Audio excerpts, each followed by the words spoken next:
Assalamualaikum Bapak dan Ibu yang saya hormati. Pernahkah Bapak dan Ibu bertanya-tanya, mengapa tubuh terasa makin lemah, padahal setiap hari kita makan daging? Sendi makin kaku, pikiran makin sering lupa, dan tekanan darah tidak kunjung stabil, meskipun kita merasa sudah makan makanan bergizi.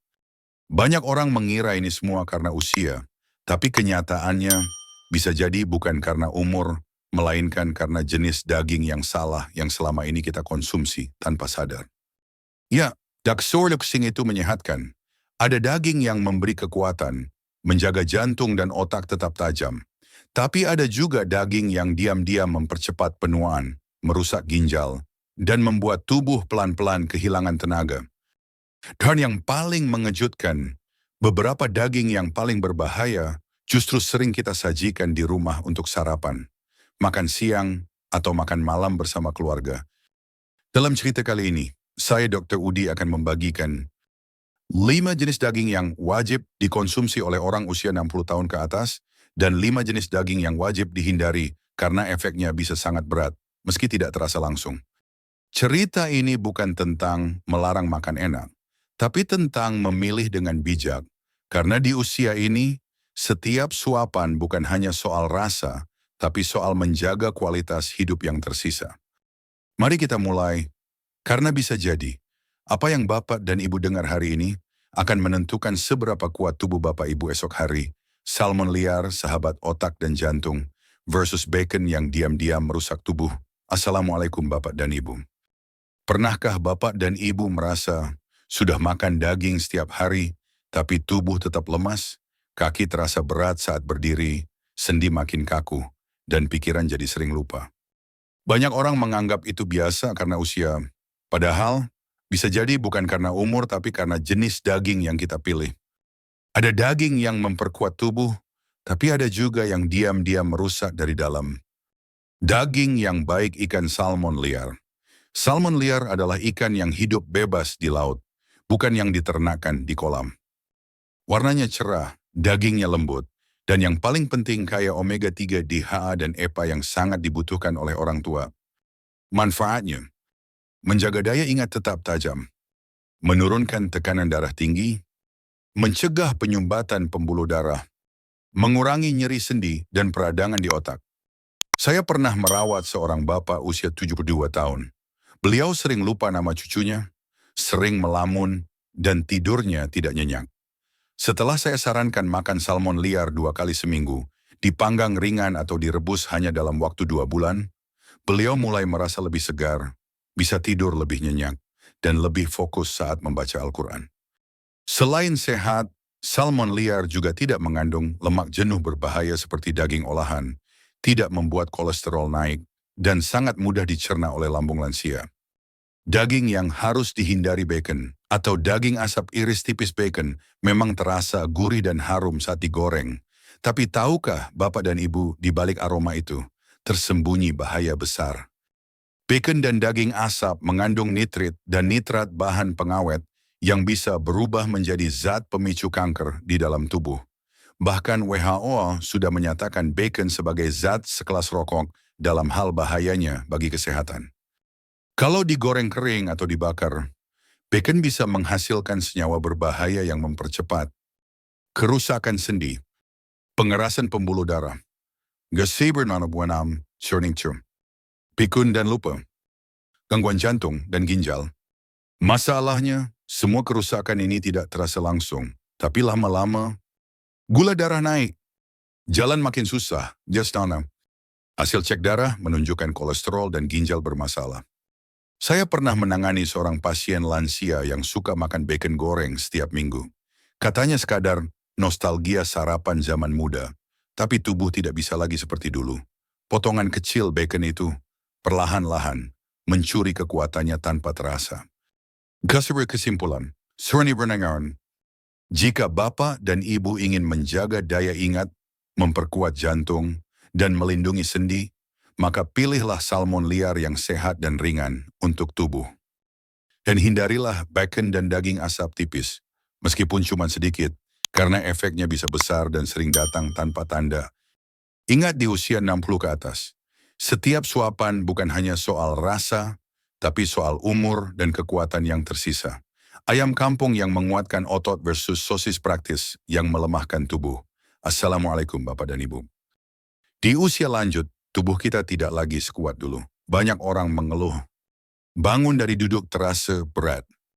Kaki yang mudah nonem, goyar saat di jalan. Cepat lelah walau hanya jalan pendek. Sebagian besar mengira itu hal biasa karena usia. Tapi tahukah Bapak dan Ibu, salah satu penyebabnya bisa jadi karena kita kekurangan protein berkualitas tinggi. Daging yang baik, ayam kampung bebas, hormon ayam kampung yang hidup bebas makan alami. Tidak disuntik hormon adalah sumber protein murni yang sangat cocok untuk orang tua. Mengapa penting? Karena setelah usia 60, otot-otot kita mulai menyusut secara perlahan. Tanpa disadari, tubuh kehilangan kekuatan dan keseimbangan pun terganggu. Ayam kampung mengandung leucin, asam amino penting untuk menjaga dan membangun otot. Vitamin B6 dan B12 mendukung kesehatan otak dan jantung. Zinc dan niacin membantu daya tahan tubuh dan energi harian. Saya punya pasien lansia yang sering jatuh saat berjalan. Setelah makan ayam kampung rebus 2 kali seminggu, tenaganya kembali, tubuhnya lebih stabil, dan pikirannya jadi tidak mudah bingung. Yang penting hindari ayam potong dari pabrik, karena biasanya disuntik agar cepat besar. Dan saat memasak ayam kampung, pilih cara sehat direbus, dikukus, atau dipanggang ringan, jangan digoreng terlalu kering. Daging yang harus dihindari sosis, ham, nugget, kornet, dan daging kalangan sosis instan untuk sarapan, ham di dalam roti, atau kornet saat sahur memang terlihat praktis, tapi hati-hati, semua jenis daging olahan ini justru sangat berbahaya untuk tubuh orang tua. Karena daging olahan biasanya mengandung nitrit dan nitrat, pengawet yang bisa berubah menjadi senyawa pemicu kanker. Garam sangat tinggi, bisa memperparah tekanan darah dan merusak ginjal. Bahan sintetis membuat peradangan dalam tubuh semakin parah. Saya pernah menangani seorang pasien lansia yang tiap pagi sarapan roti isi sosis ayam. Katanya lebih cepat dan tidak repot. Tapi yang terjadi, tekanan darahnya naik. Gula darah sulit dikendalikan. Wajahnya lesu dan pikirannya terasa berat. 1-2 kali mungkin belum terasa. Tapi jika dilakukan setiap minggu, setiap bulan, kerusakan dalam tubuh akan datang diam-diam. Dengan implan, seren. Kalau ingin makan daging, pilih ayam kampung yang alami dan dimasak dengan cara sehat. Dan sebaiknya, hindari semua bentuk daging olahan sosis, nugget, ham, kornet meskipun kelihatan praktis. Karena apa yang mudah di luar, seringkali membuat tubuh kita makin rapuh dari dalam. Hati sapi grass-fed multivitamin alami untuk lansia versus steak setengah matang yang mengancam kesehatan. Assalamualaikum Bapak dan Ibu. Banyak orang merasa jijik atau enggan makan hati sapi. Katanya baunya kuat, rasanya aneh. Padahal di balik rasa yang khas itu, tersimpan manfaat yang luar biasa. Terutama untuk Bapak dan Ibu yang sudah lanjut usia. Daging yang baik hati sapi dari ternak alami grass, fed hati sapi dari ternak yang diberi makan alami, bukan pakan buatan atau suntikan ibarat multivitamin alami dari alam. Satu potong kecil saja mengandung vitamin B2 dan B12 untuk daya tahan, saraf, dan energi. Zat besi heme membantu mengatasi lemas dan pusing. Vitamin A aktif retinol menjaga kesehatan mata dan kulit. Folat, sengokolin, mendukung fungsi hati dan otak. Saya punya beberapa pasien yang datang dengan keluhan. Mudah lupa. Dok, tubuh terasa lemas terus. Kalau jalan sedikit saja sudah ngos-ngosan. Setelah saya sarankan makan hati sapi grass-fed sekali seminggu, dimasak dengan cara ditumis ringan, atau dimasukkan ke dalam sup, mereka mulai merasa lebih kuat. Tidur jadi lebih nyenyak, tubuh terasa ringan, dan pikiran lebih jernih. Yang penting, jangan digoreng terlalu keras. Masaklah pelan-pelan, supaya gizinya tetap terjaga dan mudah dicerna. Daging yang harus dihindari steak, setengah matang dari sapi. Industri potongan daging sapi panggang yang disajikan di restoran terlihat mewah dan enak. Tapi kalau berasal dari peternakan industri, terutama yang disajikan setengah matang, justru berbahaya. Mengapa? Karena biasanya daging jenis ini mengandung lemak jenuh dan asam arachidonat, bisa memicu radang sendi dan pembuluh darah. Zat besi berlebih bisa menumpuk dan mempercepat penuaan sel. Dimasak suhu tinggi, menghasilkan zat beracun seperti HCA dan PAH, yang bisa meningkatkan risiko kanker. Dan jika daging disajikan setengah matang, masih bisa mengandung bakteri berbahaya seperti Escherichia coli atau Listeria. Bagi tubuh lansia yang imunnya sudah tidak sekuat dulu, ini bisa memicu infeksi lambat dan masalah pencernaan serius. Saya ingat seorang kakek pasien saya yang sempat sakit parah setelah makan steak daging sapi langka di acara keluarga. Bukan karena makannya banyak, tapi karena tubuhnya sudah tidak mampu melawan bakteri seperti dulu. Kenadi kesimpulan, karena kalau ingin memperkuat tubuh, cukup konsumsi hati sapi dari ternak alami 1 kali seminggu, manfaatnya bisa dirasakan dengan cepat. Dan hindarilah daging sapi setengah matang, terutama dari restoran atau peternakan industri. Karena yang terlihat mewah belum tentu aman untuk tubuh bapak dan ibu. Ikan kecil utuh yang kaya gizi versus daging kalengan yang syarat bahaya tersembunyi. Assalamualaikum bapak dan ibu. Kadang kita mencari daging yang enak, bergizi, dan mudah diolah, tapi lupa bahwa makanan terbaik justru sering datang dari yang sederhana dan murah, seperti ikan-ikan kecil yang biasa ada di pasar. Daging yang baik ikan kecil utuh teri, kembung, sarden segar.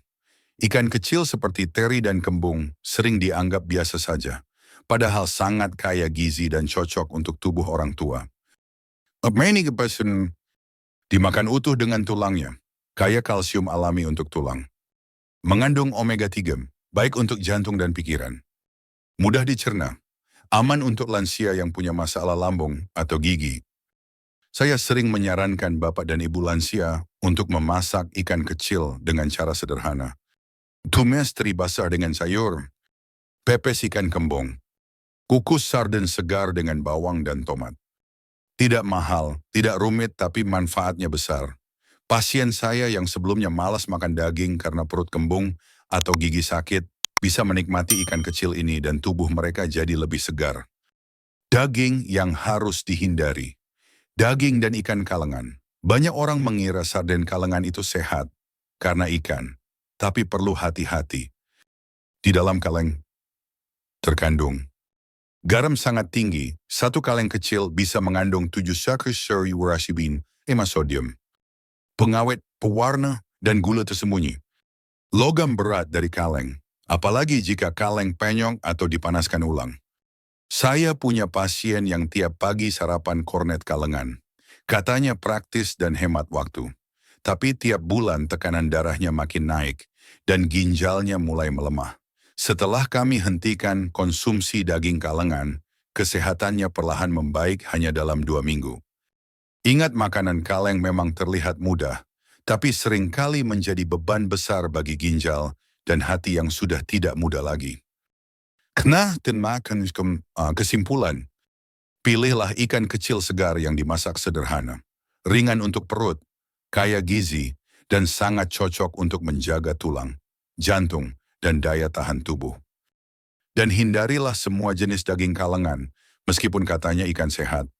Karena dalam kaleng itu sering tersembunyi bahaya yang mengendap yang bisa merusak tubuh dalam jangka panjang. Daging bebek lokal yang direbus dengan sabar versus gorengan tepung yang melemahkan tubuh. Assalamualaikum Bapak dan Ibu. Kadang bukan dagingnya yang salah, tapi cara memasaknya yang membuat tubuh jadi cepat lemah.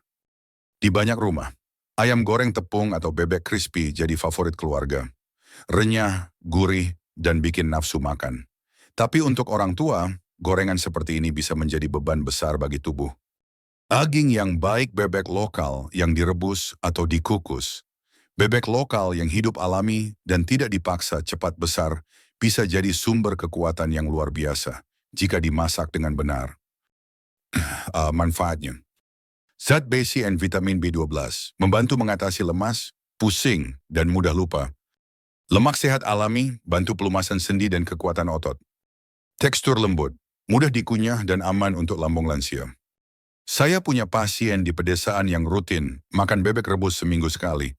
Beliau masih kuat berjalan ke masjid tanpa tongkat, meskipun usianya sudah di atas 70 tahun. Kuncinya bukan di jenis dagingnya, tapi cara mengolahnya, direbus pelan-pelan, dikukus, atau dibakar ringan tanpa minyak banyak dan tanpa tepung. Daging yang harus dihindari, ayam atau bebek goreng bersalut, tepung ayam crispy, bebek goreng tepung terlihat nikmat, tapi mengandung risiko tinggi bagi lansia. Kenapa berbahaya? Tepung dan minyak panas menghasilkan senyawa EGE yang mempercepat peradangan di pembuluh darah. Gorengan keras, susah dicerna, bisa menyebabkan gangguan pencernaan. Minyak bekas pakai meningkatkan risiko kanker dan membebani hati. Kalori tinggi tanpa gizi seimbang membuat tubuh cepat lelah dan berat. Saya sering mendengar, "Dok, saya cuma makan ayam." Kok? Tapi setelah ditanya lebih lanjut, ternyata makan ayam crispy tiap malam. Tak heran kalau sendi cepat bengkak, kolesterol tak terkendali, dan tidur pun sering terganggu. Kesimpulan, dari pilihlah bebek lokal yang direbus atau dikukus lembut, bergizi, dan aman untuk tubuh lansia, dan hindarilah gorengan tepung meskipun enak dan menggoda. Karena di usia ini, cara memasak bisa menjadi penentu. Apakah tubuh kita semakin kuat atau justru perlahan melemah dari dalam? Kesimpulan akhir daging yang kita pilih. Hari ini menentukan kekuatan kita esok hari. Assalamualaikum warahmatullahi wabarakatuh. Bapak dan Ibu yang saya hormati, setelah kita membahas 5 jenis daging yang sebaiknya dikonsumsi dan 5 yang harus dihindari, saya ingin mengajak Bapak dan Ibu untuk merenung sejenak. Di usia muda dulu, mungkin kita bisa makan apa saja, gorengan, makanan instan, daging asap, daging kalengan, semua terasa enak dan tidak berdampak langsung. Tubuh masih kuat, tidur masih nyenyak, bangun pagi masih segar. Tapi sekarang, setelah lewat usia 60 tubuh mulai memberi tanda, lutut terasa berat, jalan sedikit saja sudah ngos-ngosan. Ingatan God, termir na dimram, dietro terganggu, tekanan darah naik tanpa sebab, dan hasil cek darah mulai membuat khawatir. Banyak orang bilang, itu karena faktor usia, padahal tidak selalu. Seringkali, penyebabnya adalah hal kecil yang kita lakukan setiap hari, termasuk pilihan daging yang kita makan. Daging itu bukan sekadar makanan, tapi penentu usia produktif. Kita daging yang sehat bisa menjadi sumber tenaga, memperbaiki sel-sel yang rusak, menjaga massa otot, dan melindungi fungsi otak. Tapi daging yang salah terutama yang diproses, digoreng keras, atau mengandung bahan kimia bisa mempercepat penuaan, merusak ginjal, mengganggu jantung, bahkan memperpendek umur kita secara diam-diam. Dan yang menyedihkan, kerusakan ini tidak terasa langsung. Hari ini makan kornet tidak terasa, besok sarapan sosis tidak masalah, lusa makan bacon masih enak. Tapi setelah 6 bulan, 1 tahun, 3 tahun, tiba-tiba tubuh menyerah, tiba-tiba jalan jadi berat, tiba-tiba anak harus memapah kita ke rumah sakit. Ginjal, jantung, otak semua mulai lemah setelah 60 tahun, setelah usia 60. Ginjal kita menyaring racun lebih lambat. Hati kita membuang limbah makanan lebih berat, otak lebih mudah terkena peradangan. Tulang dan sendi jadi rapuh. Otot mudah menyusut kalau tidak diberi protein berkualitas. Itulah sebabnya pemilihan daging menjadi sangat penting. Jangan hanya berpikir soal rasa, jangan tergoda dengan makanan yang kelihatan enak atau praktis. Karena tubuh kita sekarang tidak lagi seperti dulu. Apa yang bisa kita lakukan mulai hari ini? Tidak perlu diet ekstrim, tidak harus beli makanan mahal, tidak perlu takut makan daging. Tapi mari kita mulai dengan langkah kecil yang nyata. Beli daging yang alami dan tidak diproses. Salmon layer, ayam kampung, hati sapi grass-fed, ikan kecil seperti teri dan kembung, bebek lokal yang dimasak pelan, terus masak dengan cara sehat, rebusan, kukus, penisanin, Ibia, panggang ringan, tumis pelan dengan minyak sedikit. Hindari bacon dan daging asap, sosis, nugget, cornet, daging kalengan. Daging merah setengah matang dari restoran. Ayam atau maro bebek goreng tepung. Minyak bekas dan gorengan keras. Dengarkan tubuh sendiri. Kalau setelah makan terasa mual, berat, sendi nyeri, atau sulit tidur, itu mungkin tanda bahwa tubuh sedang menolak makanan itu. Kesehatan kita bukan hanya milik kita, Bapak dan Ibu yang saya cintai. Kesehatan kita bukan hanya untuk diri sendiri. Anak dan cucu masih ingin melihat kita tersenyum, berjalan sendiri ke masjid, bermain dengan mereka, dan bercerita tanpa terbata-bata. Mereka masih ingin memeluk kita dengan hangat, tapi semua itu hanya mungkin kalau kita masih kuat, masih jernih pikirannya, dan masih bebas bergerak. Dan itu semua aja bisa dimulai dari piring makan kita hari ini. Setiap pilihan adalah investasi kesehatan. Setiap kali Bapak dan Ibu berdiri di dapur atau pasar dan memutuskan mau beli ayam kampung atau nugget instan, mau makan peppers ikan kembung atau daging kalengan, mau memasak hati sapi rebus atau steak setengah matang, mau merebus bebek lokal atau menggoreng ayam tepung, itu bukan sekadar pilihan makan siang, itu adalah pilihan antara memperkuat diri atau mempercepat kerusakan. Hormati tubuh yang telah membawa kita sejauh ini. Tubuh Bapak dan Ibu sudah bekerja keras selama puluhan tahun. Bekerja, membesarkan anak, beribadah, membantu keluarga. Sekarang, saatnya kita menghormati tubuh ini. Dengan memberi makanan yang tidak meracuni, dengan memasak dengan cinta dan kesabaran, dengan tidak tergoda oleh yang instan, tapi merusak dari dalam. Karena tubuh ini adalah amanah dan merawatnya adalah bagian dari rasa syukur. Penutup, mari menjadi lansia yang tetap kuat, jernih dan mandiri. Tidak ada kata terlambat. Bahkan kalau sebelumnya kita sering makan daging olahan atau gorengan, kita masih bisa memperbaikinya sekarang. Banyak pasien saya yang sudah usia 70 bahkan 80 tahun, yang berhasil memperbaiki kesehatan hanya dengan mengganti jenis daging dan cara memasaknya. Tidak pakai obat mahal, cukup dengan disiplin, kesadaran, dan niat yang tulus. Dan hasilnya, kuat tidur, spars sama niatnya, hanar sami. Kenak jalan ni memang, bisa lebih kuno sekaman, wajah sandin wapi, lebih segan. Pikiran lebih jernih, hati lebih tenang. Anas tu wawa hidup kesudah, makanan yang menarik. Semoga Bapak dan Ibu selalu diberi umur panjang, tubuh yang tetap kuat, dan pikiran yang tetap jernih. Karena semakin kita bijak memilih, semakin kita hormati tubuh sendiri, semakin besar pula harapan untuk hidup sehat, damai, dan bermartabat sampai akhir usia. Wassalamualaikum warahmatullahi wabarakatuh. Tudar Udi.